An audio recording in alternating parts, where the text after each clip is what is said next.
Assalamualaikum dan selamat sejahtera semua.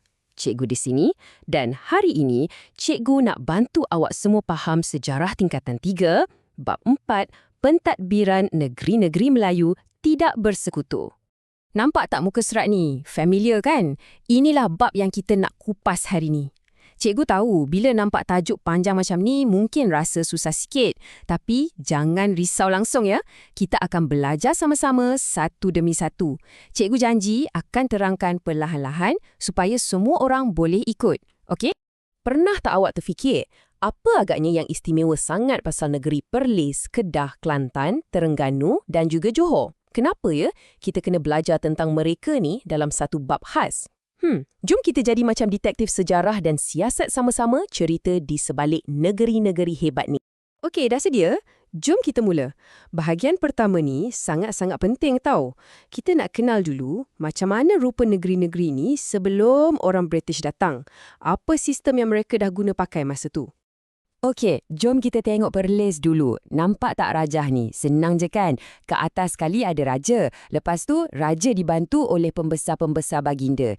Ini maksudnya apa? Maksudnya, Perlis ni dah ada sistem pentadbiran sendiri yang tersusun rapi. Bukan calang-calang tau. Sekarang kita ke negeri jiran dia, Kedah. Nampak tak? Corak yang sama. Ada sultan sebagai ketua dan ada pembesar yang tolong tadbir negeri. Jadi ini sekali lagi buktikan yang Kedah pun sebuah negeri yang dah mantap sistem pemerintahannya sejak dulu lagi.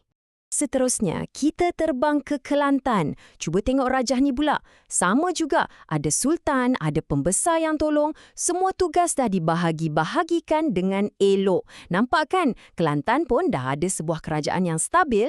Dan kita ada Terengganu dan Johor. Dua-dua negeri ni pun sama hebatnya. Sistem pentadbiran mereka sangat kemas. Malah Johor pada masa tu dah kira sangat moden tau. Hebat kan? Okey, kita berhenti sekejap. Jadi, apa satu benda paling penting yang cikgu nak awak semua ingat dari bahagian ni? Senang je. Sebelum British datang, kelima-lima negeri ni bukan negeri yang tak ada apa-apa. Sebaliknya, mereka semua dah ada kerajaan sendiri yang kuat dan teratur. Ingat poin ni betul-betul ya? Kalau dah hebat macam tu, kenapa British sibuk-sibuk nak datang kan? Mesti ada sebabnya. Inilah bahagian yang menarik. Jom kita siasat apa yang British nak sebenarnya daripada negeri-negeri ini. Okey, ada beberapa sebab utama. 1. Kedudukan negeri-negeri ni memang strategik, betul-betul kat laluan kapal dagang. 2. Hasil buminya sangat kaya. 3. British ni risau. Takut-takut kuasa Eropah lain macam Jerman atau Perancis datang ambil dulu. 4. Mereka nak sambungkan tanah jajahan mereka dari Burma ke Pulau Pinang. Dan yang terakhir ni, satu alasan yang mereka selalu guna dipanggil beban orang putih. Kononnya, tanggungjawab mereka untuk memajukan orang tempatan. Tapi kan, kalau nak cakap senang, puncanya satu je, kemakmuran negeri-negeri ni. Itulah yang buat mata British tu bersinar-sinar. Kekayaan inilah yang jadi magnet utama yang tarik mereka datang. Baiklah, kita dah tahu kenapa. Sekarang, macam mana pula cara mereka? Adakah mereka datang serang dengan kapal perang? Atau ada strategi lain yang lebih licik? Jom kita tengok. Okey, untuk Perlis, Kedah, Kelantan dan Terengganu, British tak serang. Mereka guna cara diplomasi. Tapi dengan Siam. Kenapa dengan Siam? Sebab masa tu, Siam ada pengaruh kuat kat negeri-negeri ni. Cuba tengok garis masa ni. Ada beberapa perjanjian dibuat. Satu demi satu yang akhirnya membawa kepada satu perjanjian besar. Dan inilah dia, perjanjian yang paling penting sekali. Perjanjian Bangkok tahun 1909. Ingat tarikh ni ya? Melalui perjanjian inilah Siam setuju untuk serahkan keempat-empat negeri tu kepada British. Senang je kan? British dapat negeri-negeri ni tanpa perlu berperang pun. Sekejap. Tadi ada 5 negeri kan? Baru 4. Mana satu lagi? Johor? Macam mana pula dengan Johor? Adakah caranya sama? Adakah British berunding dengan Siam juga untuk dapatkan Johor? Apa awak rasa? Jawapannya tidak. Untuk Johor, ceritanya lain sikit. Johor ni istimewa. Tengok rajah ni. Johor masa tu dah sangat-sangat maju. Ekonominya bagus, pentadbirannya cekap, pemimpinnya pun bijak. Jadi, British tak boleh guna cara yang sama. Mereka kena guna strategi yang lebih halus. Jadi, apa British buat? Mula-mula pada tahun 1885, mereka hantar konsul, pura-pura nak bagi nasihat je. Tapi, sikit demi sikit, mereka mula bagi tekanan, terutamanya bab kewangan.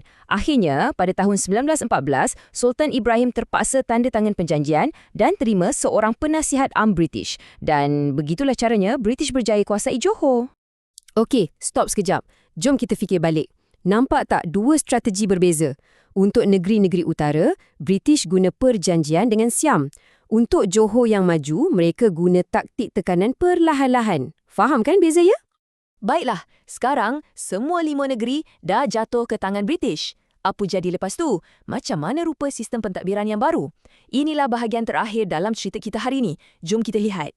British pun kumpulkan kelima-lima negeri ni dan bagi satu nama baru. Negeri-negeri Melayu Tidak Bersekutu. Singkatannya NMTB. Apa tu tidak bersekutu? Perkataan ni penting. Maksudnya, negeri-negeri ni tak dicantumkan atau disatukan jadi satu. Maksudnya macam ni, setiap negeri jalan sendiri-sendiri. Pentadbiran di Perlis tak ada kena-mengena dengan pentadbiran di Terengganu. Mereka tak digabungkan. Sultan masih kekal sebagai ketua negeri, tapi sekarang ada seorang penasihat British di sisi baginda untuk bagi nasihat. Itulah maksud tidak bersekutu. Asing-asing, tapi semua di bawah kawalan British. Alhamdulillah, kita dah sampai ke penghujung cerita. Hebat awak semua. Jom kita buat satu ulang kaji super pantas. Kita nak pastikan semua poin penting melekat dalam kepala, okey?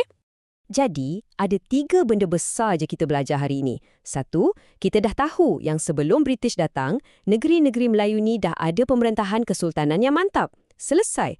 2, kita dah faham kenapa British berminat dan apa strategi yang mereka guna. Selesai. Dan yang ketiga, kita dah kenal apa itu sistem negeri-negeri Melayu tidak bersekutu. Selesai. Senang kan bila kita pecahkan satu-satu? Ingat pesan cikgu ya, sejarah ni sebenarnya sebuah cerita yang menarik. Cuba fahamkan dulu jalan ceritanya, jangan terus hafal. Bila dah faham, fakta tu akan datang sendiri. Kalau rasa macam tak faham lagi hari ni, tak apa, jangan putus asa. Boleh dengar balik penerangan cikgu ni perlahan-lahan. Cikgu yakin awak semua boleh. Teruskan usaha ya. Jumpa lagi.